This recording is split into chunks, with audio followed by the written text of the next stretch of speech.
Na minha opinião, o momento português que teve mais consequências na história universal aconteceu há 500 anos.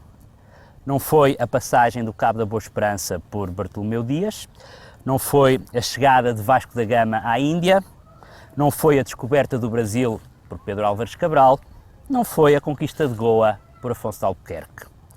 Em 1512, há precisamente 500 anos, um pequeno grupo de portugueses chegou aqui e descobriu finalmente onde é que se localizavam as míticas Ilhas das Especiarias. A partir desse momento, Portugal, a Europa e o mundo nunca mais foram os mesmos.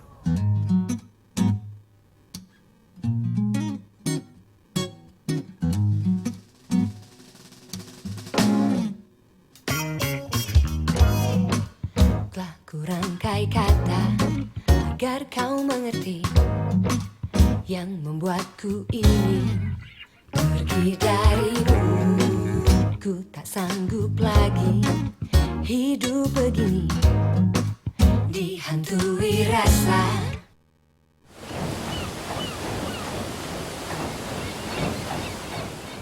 Para nós que sabemos tudo, nós, os habitantes do Ocidente do século XXI, é-nos difícil perceber a atração que as especiarias exerceram sobre a Europa da Idade Média.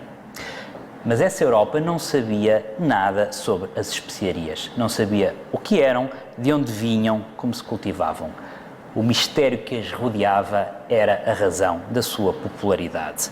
Para um mercador do norte da Europa, de uma cidade como Hamburgo ou Dijon, amêndoas de Portugal ou orégãos secos e triturados que chegavam do Mediterrâneo eram especiarias. Tudo o produto alimentar que era pequeno, caro e raro era uma especiaria. Mas na realidade estes produtos não são especiarias, são apenas especiais. E não é por acaso que a palavra especiaria e a palavra especial têm a mesma raiz semântica. Oriundas dos trópicos, as especiarias são produtos comestíveis obtidos de diferentes partes de plantas aromáticas, como a casca, a raiz, o fruto ou a flor. Entre as especiarias mais procuradas na Idade Média, encontrava-se a canela, o gengibre, a pimenta e, particularmente, o cravinho, a massa e a noz moscada. Uma das características das especiarias, e talvez aquela que melhor explica o seu preço astronómico na Europa na Idade Média, era o mistério da sua origem. Mesmo os mercadores que participavam na rota das especiarias sabiam que eram apenas elos de uma cadeia, mas não sabiam reconstituir o seu percurso desde o cultivo até ao consumo. As grandes questões da Idade Média eram de onde vinham, como se cultivavam, como se reproduziam as especiarias, mas a grande questão era outra. Seria possível viajar diretamente até à sua fonte? Produzidas no sul da Ásia, as especiarias viajavam milhares de quilómetros por todo o mundo antigo, sem perder as suas qualidades. A canela tinha origem no Sri Lanka, a pimenta em Java e no Malabar. O cravinho e a noz moscada provinham única e exclusivamente de dois pequenos arquipélagos a norte da Austrália, a sul das Filipinas, a oeste da Papua e a leste do Bornéu. Apreciadas sobretudo no Império Chinês e na Pérsia, chegavam também à Europa através de Veneza, por isso mesmo a mais rica cidade europeia da Idade Média. Mas afinal, o que é que possuíam as especiarias que as tornava tão importantes na Europa da Idade Média? Não havia uma razão única. Por um lado, a comida era extremamente monótona. Seca ou salgada, que era a única forma de a conservar, tinha também muitas restrições religiosas. Na Quaresma, nas sextas-feiras e no Advento, devia ser particularmente insípida. Não admira, portanto, que sempre que um chefe medieval tinha a oportunidade, exagerava no gostinho das especiarias. Olá, Hélio. Olá. O que é que nós estamos a preparar hoje de medieval? Não vamos preparar uma receita em si, mas uma mesinha que é retirada do códice da Infanta Dona Maria, que é um códice do século XV e que chega até nós com algumas receitas. Entre elas, esta mesinha que é para a esquinência, ou seja, para a amigdalite. Esta era outra da valência das especiarias na Idade Média. Tinham fins terapêuticos. Isto porque o homem da Idade Média, tal como os gregos, os romanos e os árabes, seguia uma teoria da medicina chamada Teoria dos Quatro Humores. O que é a Teoria dos Quatro Humores? Nós temos 4 humores principais, portanto, o sangue, a fleuma ou a linfa, a bilis amarela e a bilis negra, preta, que são oriundos, produzidos pelo coração, pelo cérebro, pelo fígado e pelo baço. Cada indivíduo tem um equilíbrio. Quando existe um desequilíbrio e surge uma doença, é preciso restabelecer esse equilíbrio. E o equilíbrio vai se restabelecer fazendo sair esse humor, o chamado humor pecante. E isso faz-se através de sangrias, de purgas, da aplicação de produtos diuréticos. As especiarias tinham também qualidades associadas e, conhecendo essas qualidades, era possível escolher uma especiaria ou um conjunto de especiarias que, pelas suas qualidades, fossem opostas ao humor. E, portanto, era através desta oposição que se podia restabelecer o equilíbrio do paciente. Hélio, o que é esta receita? O que é que nós temos aqui? Então temos cravinho, temos noz moscada, temos o alva de cães, açúcar e gengibre. Isto tudo é triturado no pilão e depois manda a receita que se meta por gorgomilo, ou seja, pela garganta abaixo, com os 3 dedos. Eu não estou com amigdalite. Mas imagina que está com a amigdalite e por cima ter que enfiar o pó com os dedos e depois beber um copo de água fria, que é exatamente o que diz aí. Não é um exagero de especiarias nesta e nas outras receitas do livro? Sem dúvida alguma, porque as especiarias, muitas delas, serviam só para ostentação, serviam só para status, para mostrar a riqueza que a família tinha, o poder económico que ela tinha, quando faziam estas iguarias, estas receitas.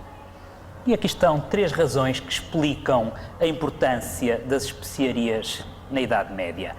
Tinham valência culinária, serviam para fins terapêuticos e permitiam ostentar riqueza e posição social. Mas ainda havia uma outra questão. Será que tinham uma origem divina? Na Europa da Idade Média, o paraíso terrestre está no Oriente, localizado no Oriente, e aí nós temos muitas plantas odoríferas, temos bedélio, temos ouro, temos mirra, temos tudo o que é precioso está no paraíso. E, portanto, esta necessidade de se aproximar do paraíso também me parece que é, se eu não posso lá ir, então que as plantas venham até mim.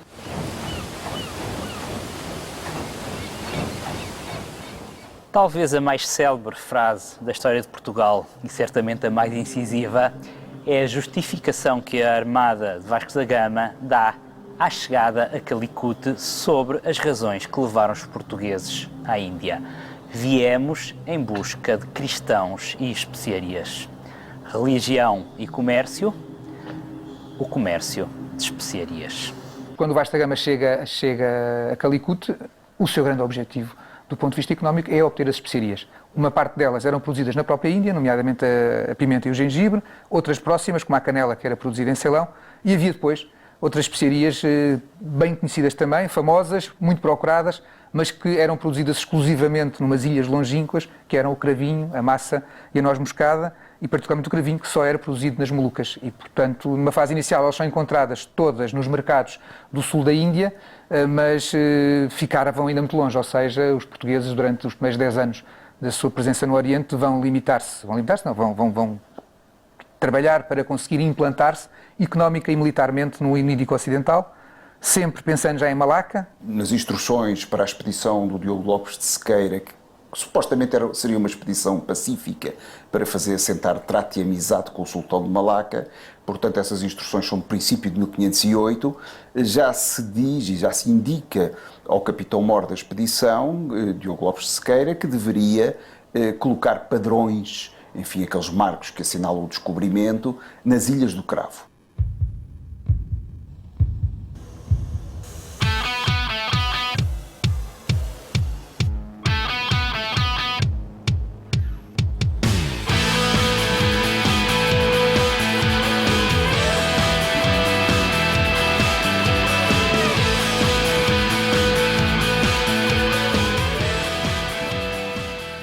Afonso de Albuquerque, quando em 1511 consegue controlar Malaca, manda embaixadas para o Sião e para o Pegu, isto é, para a Tailândia e para a Birmânia, que eram os dois grandes potentados na região, e envia a expedição mais importante, com 3 navios, em direção às Ilhas das Especiarias, às ilhas onde havia o cravo e a noz moscada.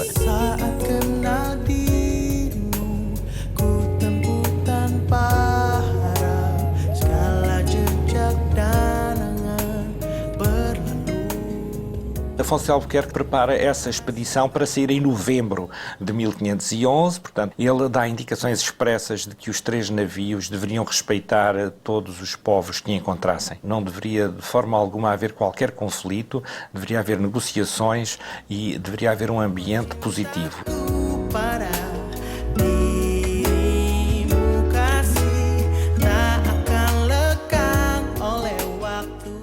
I'm a teacher. I teach in the English class, and in the afternoon I teach. I have a special class for a Muslim school to teach them how to read the Quran.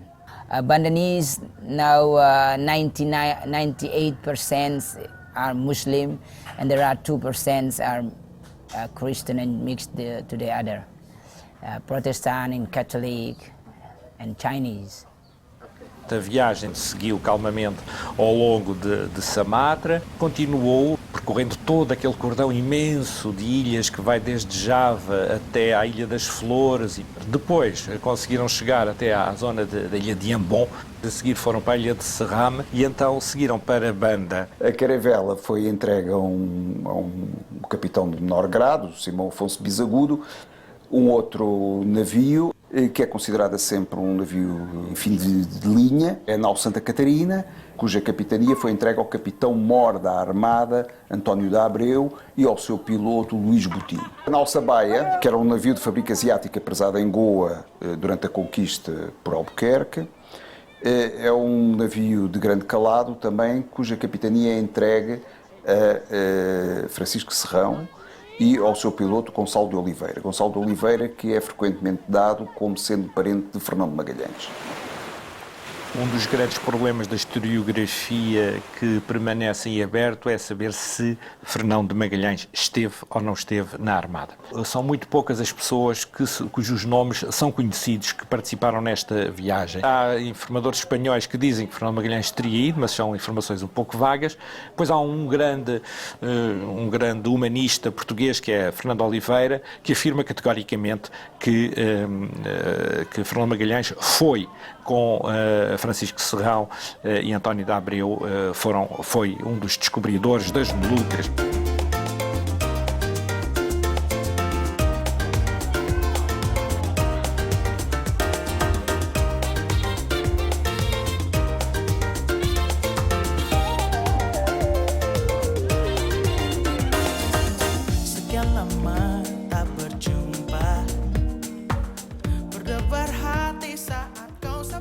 Foi este o limite oficial da expedição de António de Abreu, as ilhas do pequeno arquipélago de Banda.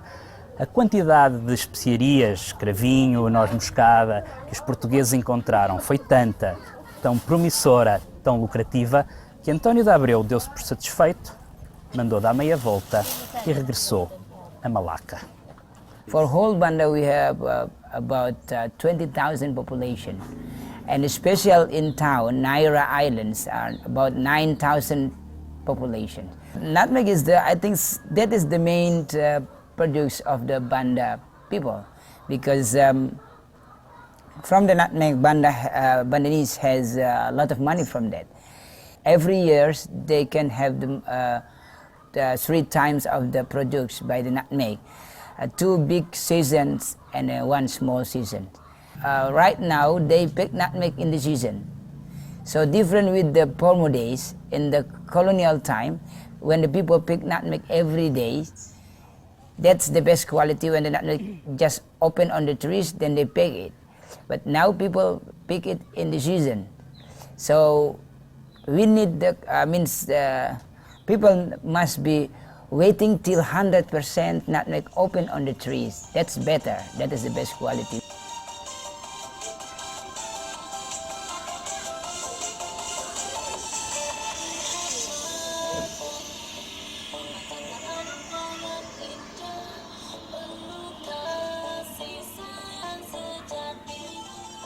A expedição de António de Abreu localizou as Ilhas da Banda. Desembarcou, comercializou e terá até colocado aqui um padrão, zona exclusiva mundial da produção de noz moscada. Mas António de Abreu não chegou às Molucas, zona exclusiva da produção de cravinho.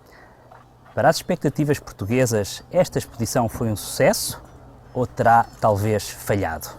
Esta questão é um pouco complexa, na medida em que, por ilhas Molucas e produtoras de especiarias, se entendem, por vezes, espaços diferentes e diversificados. Há um conceito muito alargado de ilhas Molucas, que inclui não só as Molucas propriamente ditas, que são as ilhas do norte, mas também ilhas do grupo central, chamadas Ilhas de Amboino, e ainda, enfim, um conceito, digamos, ainda mais alargado, que inclui as próprias Ilhas de Banda, na medida em que estas também eram produtoras de especiarias, ainda que de outras especiarias, a noz moscada e a massa. Este último destino, que são as Ilhas de Banda, tem provocado, enfim, ao longo dos tempos, alguma controvérsia, inclusivamente alguma contestação do ponto de vista, por exemplo, de uma historiografia espanhola, dado que os espanhóis estavam também interessados nesta região, na medida em que os portugueses não teriam atingido, de facto, as Ilhas das Especiarias como se propunham. Ok, bagunça.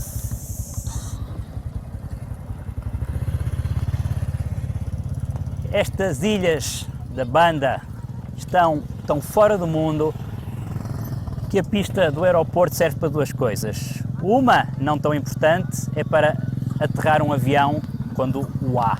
A outra, essa sim importante, é para pista de atletismo, zona de convívio, adro, não da igreja, que aqui não as há, mas adro da mesquita, enfim, serve também para jogar futebol. Posso ter a bola? Obrigado. Bom, vamos supor que isto é um globo e que aqui é o Atlântico. Esta é a linha do Tratado de Tordesilhas. Nós, no Atlântico, sabemos o que é que ela separa e divide. De um lado, a zona de influência portuguesa, que ainda apanha um bocadinho o Brasil, e do outro, a zona de influência espanhola.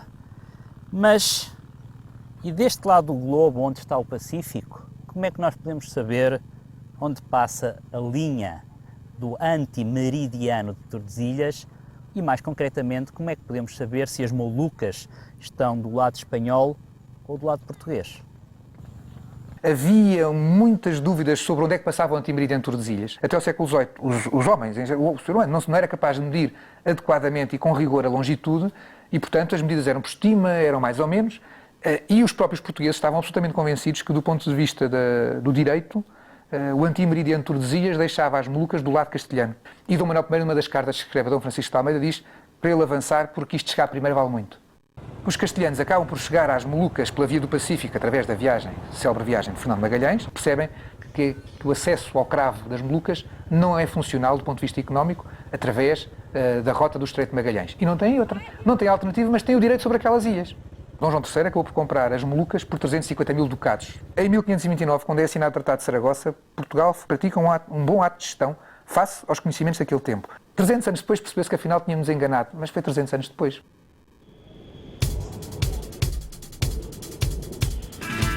Salahkah aku membencimu? Salahkah aku membenci dirimu? Salahkah aku? A expedição de António de Abreu explorou a ilha de Ambon, registou a presença de canibais em Ceram, esperou 3 meses pela monção em Sapodi e cartografou o arquipélago malaio. Nós sabemos todos estes pormenores da primeira expedição de um povo europeu às Ilhas das Especiarias porque a bordo se encontrava uma das personagens mais excepcionais da primeira geração de portugueses na Ásia, o piloto Francisco Rodrigues. Francisco Rodrigues foi escolhido precisamente devido às suas capacidades, não só de piloto, mas de cartógrafo, e ele foi particularmente relevante porque apanhou um mapa de um piloto javanês em Malaca, em 1511, e Afonso de Albuquerque fê-lo adaptar esse mapa que apanhava todo o Sudeste Asiático. Portanto, Francisco Rodrigues, além de fazer os mapas e de adaptar o mapa do piloto javanês, faz também uma representação de ilhas, de todas as ilhas, desde Alor, Flores até Java, passando por Bali, etc. Todas essas ilhas são apresentadas de uma forma espantosa. O Francisco Rodrigues foi o primeiro a fazer o primeiro atlas moderno da história, num livro chamado Livro de Francisco Rodrigues, em que tem de representação de todo o mundo. É um mapa, é um conjunto de mapas, um atlas de facto admirável. Saat kenal dirimu, ku tempuh tanpa harap segala jejak dan angan berlalu. Rasa datang. No entanto, alguns dos portugueses não vão conseguir regressar a Malaca com António de Abreu e Francisco Rodrigues e vão naufragar numa pequena ilhota, Nusa Penhu, a Ilha das Tartarugas. A partir deste momento, especificamente para um deles, Francisco Serrão, a vida vai passar a ter o sabor, o mistério e a aventura de um conto das Mil e Uma Noites, ou se quisermos, de um blockbuster de Hollywood.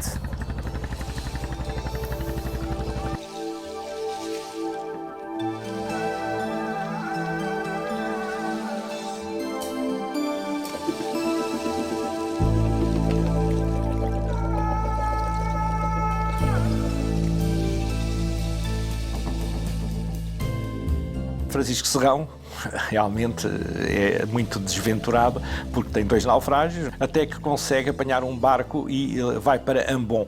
Depois de Ambon é apanhado ao fim e ao cabo pelo rei de Ternate, que o manda buscar a ele e mais os 8 portugueses que estavam com ele sobreviventes, que os vai levar para Ternate.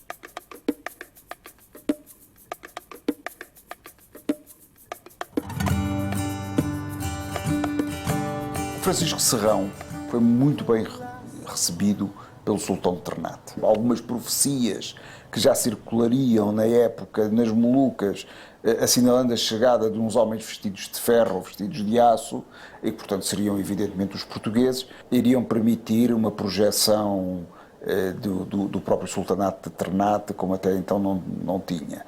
E, portanto, estas ideias um pouco mágico-religiosas e de acordo com o Islão local, pesaram sem dúvida neste bom acolhimento.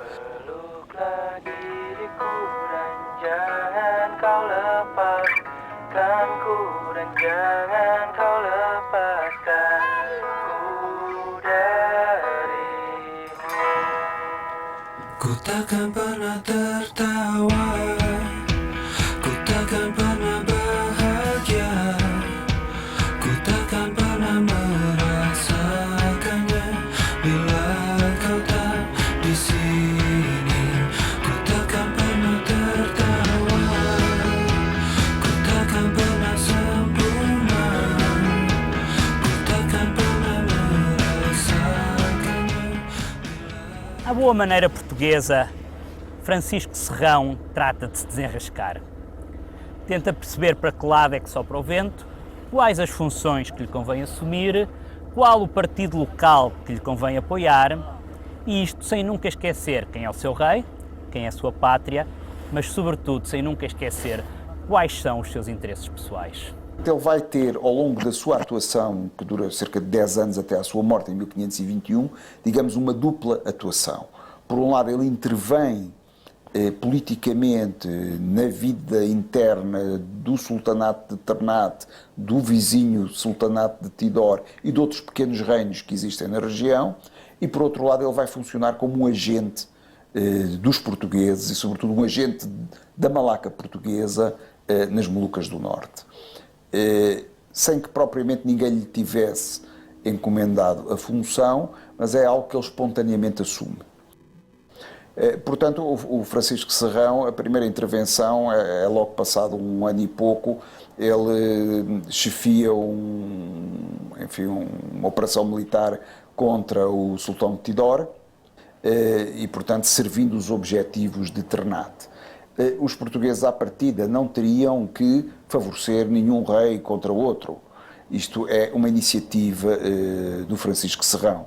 Ele funciona ao mesmo tempo de uma forma um pouco rebelde para com a coroa portuguesa. E aí ele está muito de acordo com aquilo que nós chamamos o perfil do lançado, que ao mesmo tempo que está inserido na rede portuguesa, também está ao serviço de algum monarca asiático. Ele recusa cumprir as ordens que lhe chegaram para que regressasse a Malaca e à Índia, e portanto recusou por diversas vezes essas tentativas que foram sendo feitas para que ele regressasse. E Francisco Serrão nunca mais sai das Molucas, ele casa em Ternate, fica embevecido com todo aquele ambiente exótico que lá existia. Até novembro, e hoje tentei falar com a minha família por telefone. Não consegui perceber nada do que eles estavam a dizer. Mas não era a ligação que estava má. É que estava tanto frio em Portugal que eles não paravam de bater os dentes. Se eu fosse ao Francisco Serrão, também nunca mais regressava. Hanya padaku manis, manis, manis, ku belai rambutnya yang hitam. Ora bem, o Francisco Serrão, pelo facto de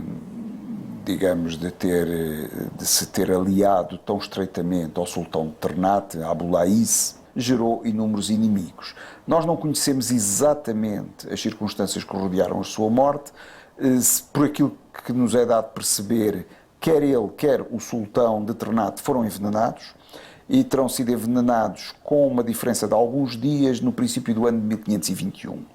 Ele esperava ser nomeado ou feitor ou capitão de uma futura fortaleza, portanto estava à espera que o seu papel nas ilhas fosse reconhecido do lado da coroa portuguesa. Isso aparentemente não aconteceu, não obstante que ele serviu fielmente como um excelente agente comercial português e embaixador, daí que eu até já lhe chamei um cônsul português nas Molucas durante estes 10 primeiros anos da presença portuguesa na região. Descobriu as Molucas, morreu nas Molucas e fez a ponte, foi o primeiro a fazer a ponte dos portugueses com aquela parte do mundo antes dos portugueses ali mesmo em Ternate construírem a sua fortaleza em 1522. Portanto, foi realmente um protótipo do grande aventureiro português do século XVI.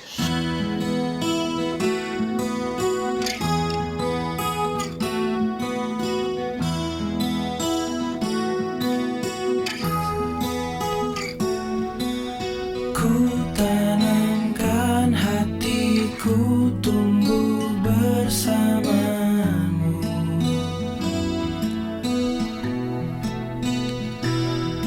Takkan ku petik hingga akhir masa.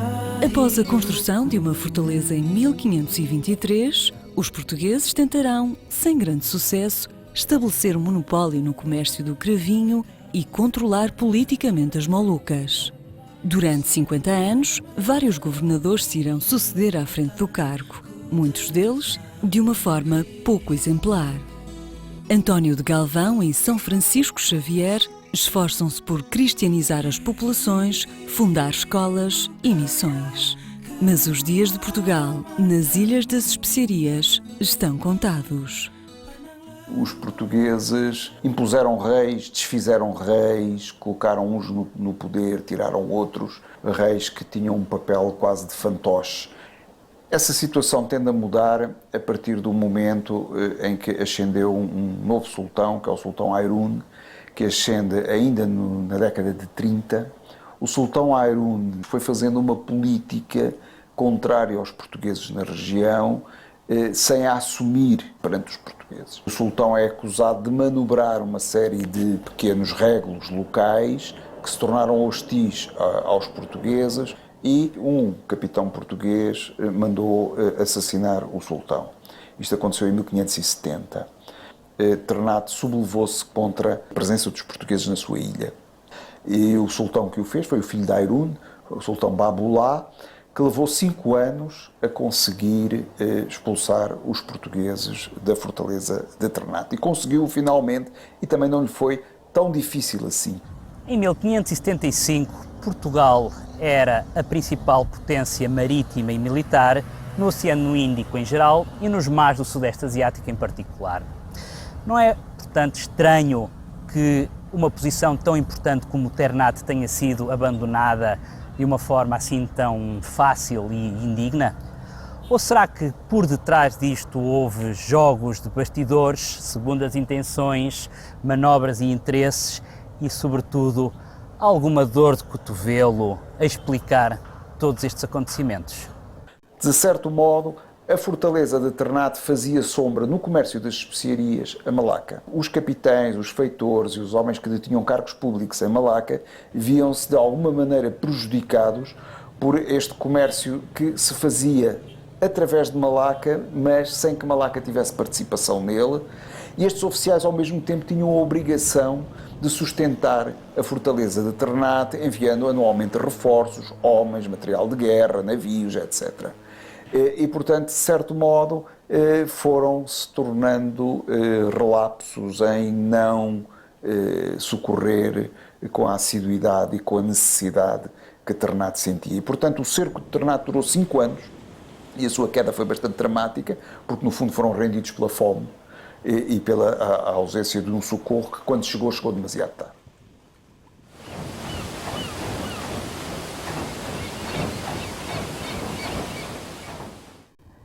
Estamos no forte holandês de Bandanera, um edifício construído nas primeiras décadas do século XVII, quando a presença portuguesa nas Ilhas da Banda se começava já a eclipsar.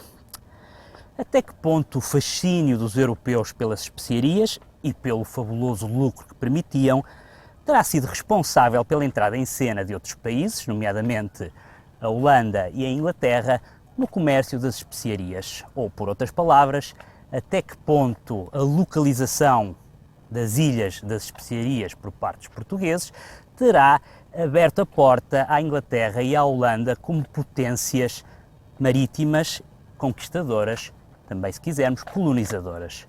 Finalmente, por outras palavras, até que ponto a chegada dos portugueses há 500 anos aqui marca o contributo mais importante da história de Portugal para a história da humanidade.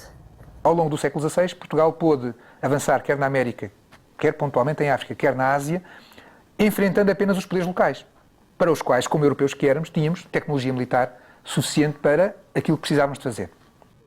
Agora, isto não podia durar para sempre, mas naturalmente acabaria por haver uma altura em que os outros europeus se iriam interessar pelos nossos territórios. É importante perceber que Portugal conseguiu ter os impérios que teve, não porque impediu os outros europeus de irem lá, mas porque os outros europeus não quiseram ir lá. Ou satisfizeram-se com aquilo que os portugueses, com a intermediação portuguesa.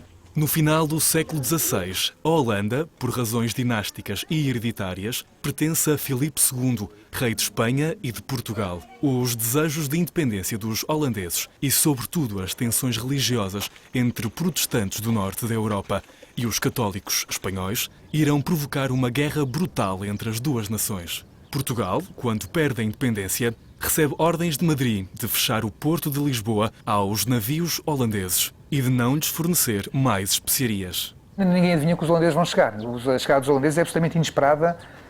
Até 1580 é absolutamente impossível de prever. E mesmo depois, até 1590, não é propriamente uma coisa muito previsível. Enquanto Filipe II não lhes bloqueou o porto de Lisboa, nunca lhes passou pela cabeça ir à Ásia. Para quê? Os holandeses chegam às Molucas em 1599 e rapidamente compreendem que Ambon, um porto profundo e protegido, é o lugar mais conveniente, mais estratégico para centralizarem as suas operações de conquista, colonização e monopólio. Com os holandeses, Ambon será, nos próximos séculos, a cidade mais importante das Molucas.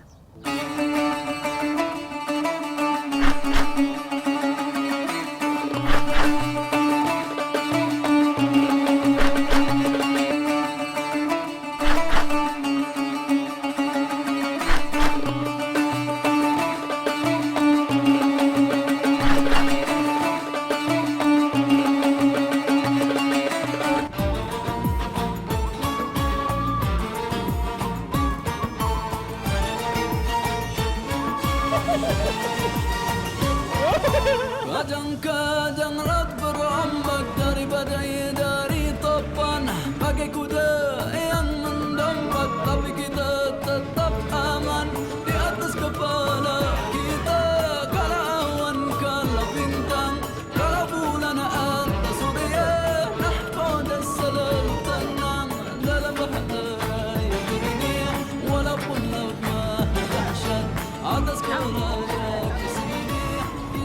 Não foi por acaso que os holandeses acertaram em cheio com a localização das Ilhas das Especiarias. A expedição que inaugurou a presença holandesa no Índico sabia exatamente como dobrar o Cabo da Boa Esperança, sabia como contornar o poder de fogo dos portugueses, sabia chegar às Molucas sem dar nas vistas. Não foi sorte nem orientação.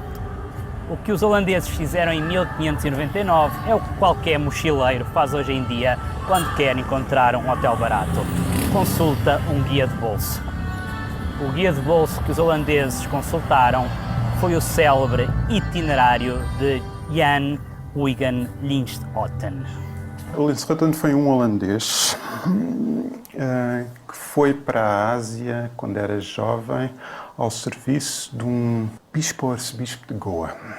Portanto, foi para a Ásia num navio português, quando os portugueses eram os únicos europeus a ir para a Ásia. Esteve em Goa, creio que ele nunca saiu de Goa, nunca foi para estas zonas e, sobretudo, escreveu um livro chamado Itinerário de Linschoten, em que descrevia pormenorizadamente a Ásia e as possessões portuguesas na Ásia. Foi um livro que foi escrito exatamente nos anos 90, quando os holandeses vão pela primeira vez à Ásia, e o que se passa é que é uma espécie de guia. Porque é que eles vão a Java e não à Índia? Porque sabem que em Java, na Indonésia, que há poucos portugueses, sabem que estão lá as especiarias que eles procuram, sabem as Molucas, tudo isso. Curioso o telhado desta igreja, como se estivessem à espera que a qualquer momento pudesse nevar. Eles não estavam, mas os holandeses sim, e é da Holanda que vem o modelo desta e da maioria das igrejas das Molucas. Como é que em tão poucas décadas os holandeses conseguiram sacar aos lusitanos o domínio comercial, militar e até religioso das Ilhas das Especiarias? Seriam os holandeses mais eficientes? Seriam tecnologicamente mais evoluídos? Nos primeiros 25 anos em que os holandeses estão a viajar na Rota do Cabo, em que inauguram esta sua rota, perdem menos navios que os portugueses. Que os portugueses que estavam lá há 100 anos, que faziam a rota há 100 anos. E os holandeses perdem mais navios neste período inicial, como é natural, do que perderão depois. Porque estão a aprender a rota, estão a conhecer. Mas mesmo assim, perdem menos navios do que os portugueses.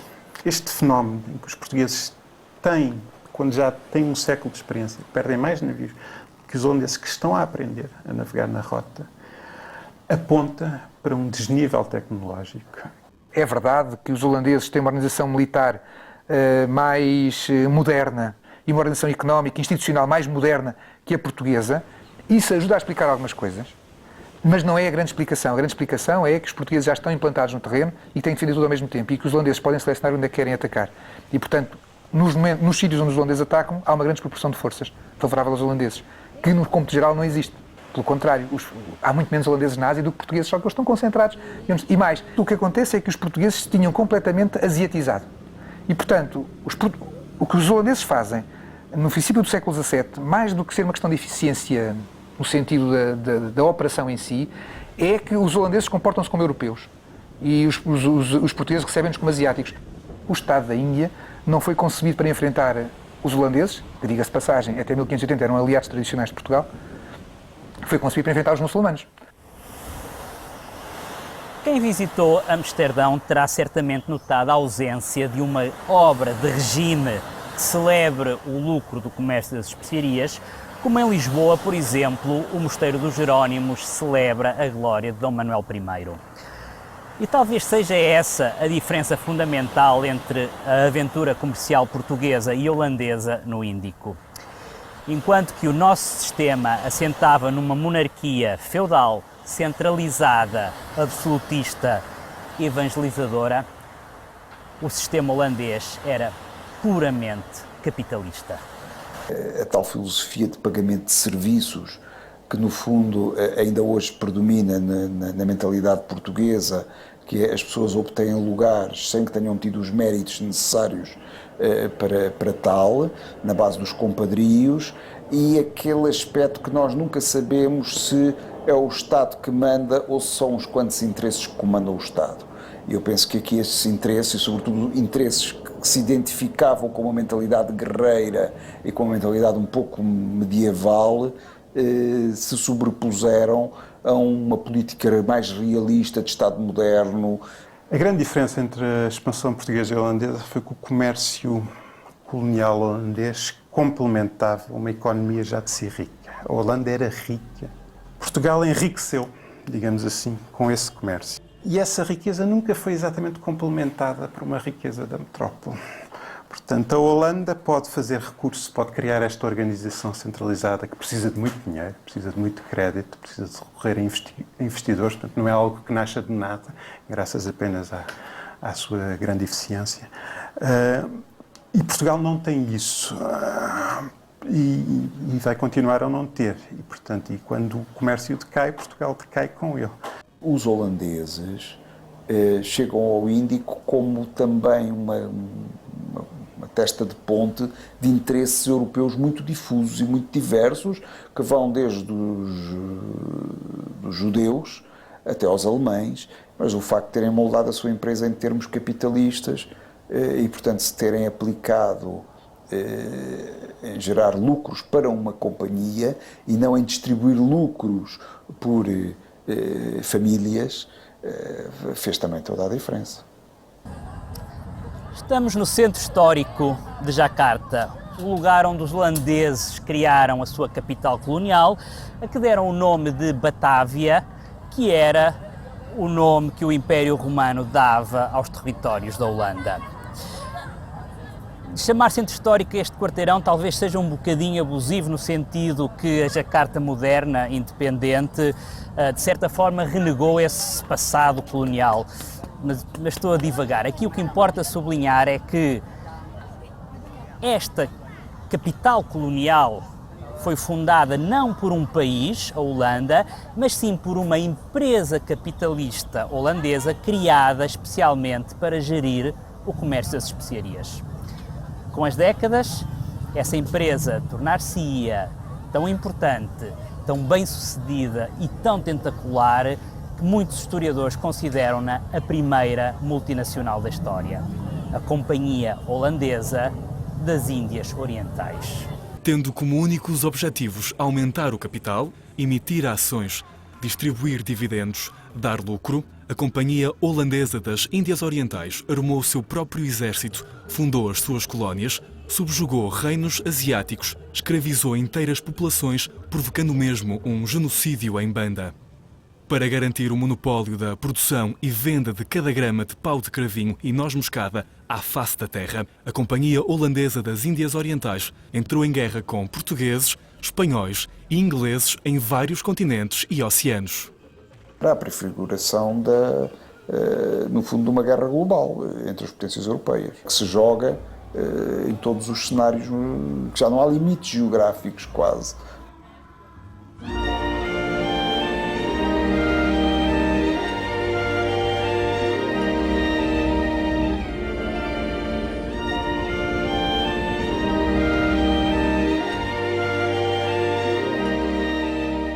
Para terminar esta sucessão de violência, pragmatismo e ganância que marca a história da presença europeia nas Molucas, falta só mencionar o Tratado de Breda, que de uma certa forma celebra a paz finalmente encontrada entre ingleses e holandeses. As consequências deste tratado fornecem-nos uma das ironias da história mais absurdas e deliciosas que eu conheço. Ao longo do século XVII, a Holanda teve 3 guerras com a Inglaterra por causa do comércio das especiarias. Durante a segunda, a Holanda saiu claramente vencedora e nos negociados de paz exigiu que os ingleses abandonassem a única ilha que possuíam no arquipélago de Banda, a ilha de Rum. Como contrapartida à sua retirada das Ilhas das Especiarias, a Inglaterra conseguiu que os holandeses se retirassem de uma ilha que tinham ocupado no nordeste do continente americano, mas que os ingleses consideravam fazer parte da sua nova colónia, a que eles davam o nome de Nova Inglaterra. Aparentemente, tinha sido uma grande humilhação para os ingleses. Os holandeses, todos contentes, lá se livraram dessa ilhota no Atlântico Norte, na costa americana, que não nos servia para nada, aqui eles chamavam Nova Amsterdão e que hoje se chama Nova York. E os ingleses, furiosos, lá perderam o pedacinho de terra que na altura tinha mais valor por metro quadrado no mundo e que hoje é apenas um ilhéu desabitado, a ilha de Rum. The city's glamour can never spoil the dreams of a boy and girl. We'll turn Manhattan into an Isle of Joy.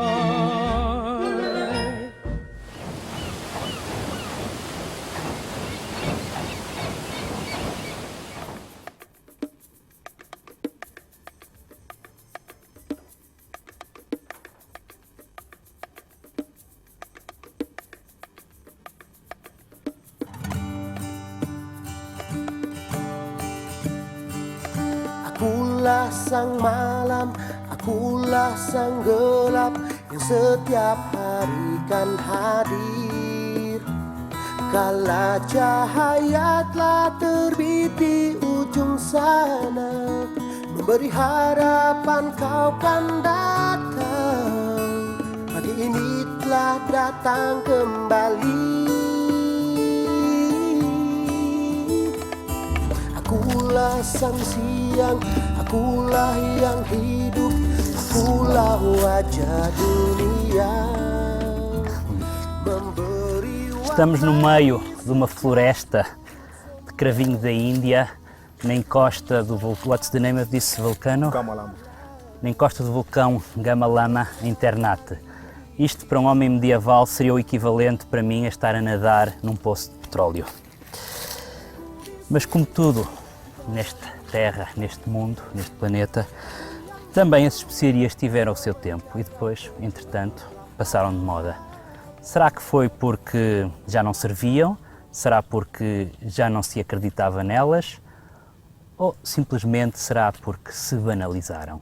Talvez não faça tanto sentido na Europa de 700 andar a mostrar aos outros que se tem muitas especiarias, porque as especiarias são relativamente correntes, já há muitas especiarias, de modo que se parte para outro tipo de demonstração de riqueza. A Companhia Holandesa das Índias Orientais foi vítima da sua própria eficiência e sucesso. A partir do século XVIII, a Europa recebe tantos novos produtos alimentares que a despensa mental dos europeus tem que arranjar espaço para eles. As especiarias estão fora de moda. A novidade está no café, no chocolate e por aí fora. Pierre Poivre, em 1770, consegue roubar sementes de craveiro e de moscadeira das Molucas e transplantá-las com sucesso em colónias francesas. Poucas décadas depois, as especiarias mais exclusivas da humanidade eram um cultivo banal em quase toda a linha dos trópicos. Com a entrada da ciência na medicina, a teoria do equilíbrio dos 4 humores deixou de ter credibilidade e as especiarias perderam a sua mítica valência terapêutica. Também a questão da geografia ter explicado e ter descrito tão perfeitamente, de uma forma tão profunda a Ásia, se tenha percebido que o paraíso afinal não estava lá.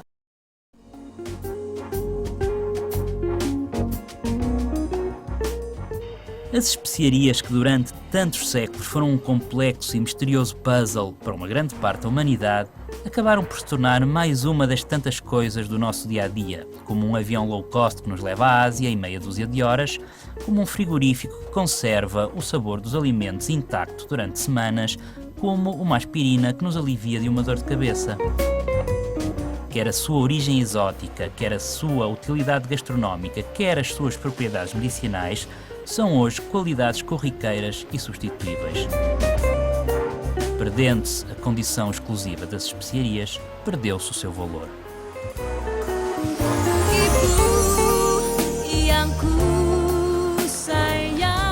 Mas da próxima vez que rasparmos um pouco de noz moscada num puré de batata ou espetarmos um pau de cravinho numa cebola para melhorar uma canja de galinha, lembremo-nos da importância que estes produtos tiveram na história do nosso país e na formação da nossa identidade. Uma identidade tolerante, aberta ao mundo, multicultural e etnicamente variada. E essa é, na minha opinião, a maior riqueza de Portugal. Tudo isto por causa de um punhado de especiarias.